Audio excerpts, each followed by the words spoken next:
I was folding laundry exactly the way my mother folded it, exactly the way her mother folded it before her, when I realized something that stopped my hands completely mid-motion. I did not know why I folded it this particular way. I had simply always done it this particular way. And in that strange, quiet moment, standing over a basket of warm linens, I understood that my entire household ran on rules I had never once consciously chosen. The steam was still rising faintly off the fabric, the smell of the wash filling the small room, and my hands simply stopped moving, mid-fold, the way your body stops sometimes when your mind catches up to something it has been doing on autopilot for years. That afternoon I started paying attention, really paying attention for the first time in my adult life, to the invisible architecture governing every single hour of my day as an Amish wife. My name is Anna. I was married for 12 years before I finally started counting the rules. And tonight I want to walk you through 10 of them, the ones that shaped my household so completely that I stopped seeing them as rules at all, until the day I finally did. The first rule was about order at the table. Men were served first, always, without exception. Plates filled and delivered before the women or children touched a single dish, regardless of who had actually done the cooking. I had followed this rule since childhood, and it took me until my own household to notice how strange it felt to spend 2 hours over a hot stove and then be the very last person to sit down and eat what I had made, my own plate often lukewarm by the time I finally had a moment to sit. The second rule was about the wash. Laundry followed a strict unspoken sequence. Whites first, then colors, then the heaviest work clothes last, always in that exact order, always on the same day each week, a rhythm so consistent that missing it felt, somehow, like a small moral failure rather than simply a scheduling inconvenience. I remember once, during a particularly hard week, doing the wash out of order simply because I was too exhausted to manage the usual sequence, and feeling an irrational guilt about it for days afterward, as though I had broken something more significant than a load of laundry. The third rule was about speaking in front of guests. A wife did not correct her husband's stories, even small factual errors, in front of company. I remember the first time I broke this rule accidentally, gently correcting a date Jonas had gotten wrong while telling a story to visiting cousins. The silence that followed taught me the rule far more effectively than any direct instruction ever could have. I want you to sit with that for a moment, because I think it is important. Have you ever learned a rule not by being told it existed, but by breaking it once and feeling the room go quiet? That is how nearly every rule on this list arrived in my life. Not through instruction, through consequence. The fourth rule was about canning season. Every August, the entire rhythm of my days reorganized itself around preserving the harvest, and the order of what got canned first, tomatoes before beans, beans before pickles, followed a logic passed down through generations of women that I never once questioned until my own daughter, years later, asked me why we did it in that particular order. I did not have an answer. I had simply always known. The fifth rule was about quilting bees. Seating at a quilting frame followed an invisible hierarchy of skill and seniority. The most experienced quilters closest to the most visible, difficult sections, the newest and youngest women relegated to the simpler edges. I spent nearly 4 years sitting at those edges before I was ever invited to move closer to the center, and I remember the particular pride I felt the day that invitation finally came. A pride that surprises me now when I think about how completely I had internalized the hierarchy itself. The sixth rule was about visitors arriving unannounced. In our community, a wife was expected to have something prepared to offer any visitor at any hour, regardless of notice. Bread, coffee, something sweet, always ready, always available.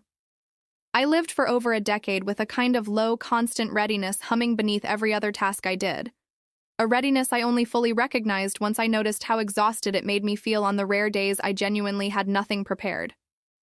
The seventh rule was about disagreements between husband and wife happening only behind closed doors, never in front of children, never in front of the community, resolved so privately that even our own children sometimes assumed we never disagreed about anything at all. The eighth rule was about who managed the household money. In our home, as in most, the larger financial decisions belonged to Jonas, while I managed the smaller daily budget, groceries, household needs, without ever fully understanding the larger financial picture of our own life together.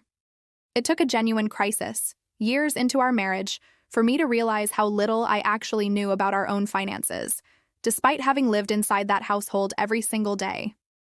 I remember the particular fear of that discovery, not fear of Jonas, but fear of my own blindness, of how completely I had trusted a system I had never once examined.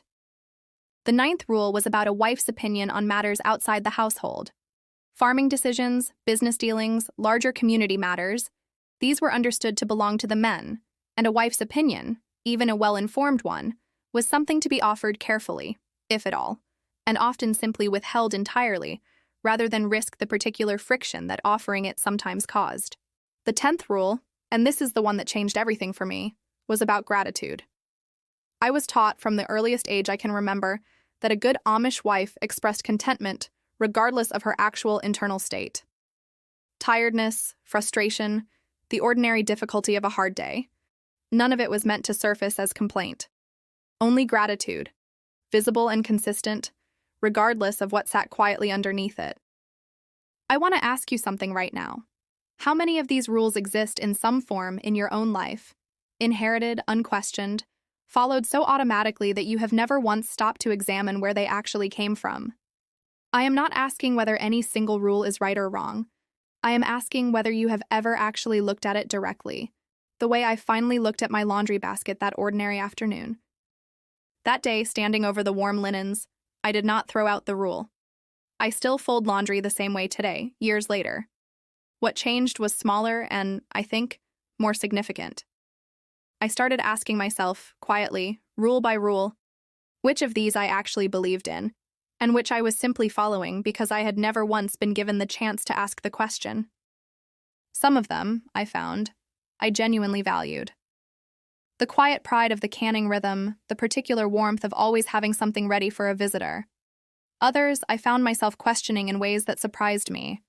The silence about our finances, the automatic deference on matters I actually had strong opinions about, the performance of gratitude even on the days when gratitude was not what I honestly felt.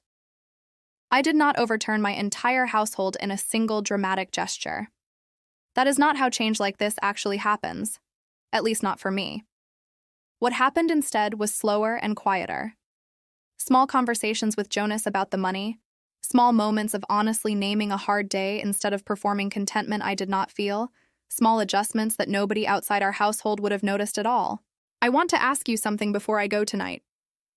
If you took the time, the way I finally did over a laundry basket, to actually list the invisible rules governing your own life, the ones you follow so automatically you have stopped seeing them as choices, what would you find? And of everything on that list, how many would you keep once you actually had the chance to choose them freely, rather than simply having inherited them without ever being asked? I think most of us, in every kind of life, are carrying more inherited rules than we realize. Rules about how to grieve, how to succeed, how to love, how to rest, absorbed so early and so completely that we mistake them for our own true nature, rather than recognizing them as something we were simply handed, once, by someone who was handed the exact same thing before us. I believe that question is worth asking, whatever shape your own household rules take. I know it changed mine, one basket of warm linens at a time. Yep.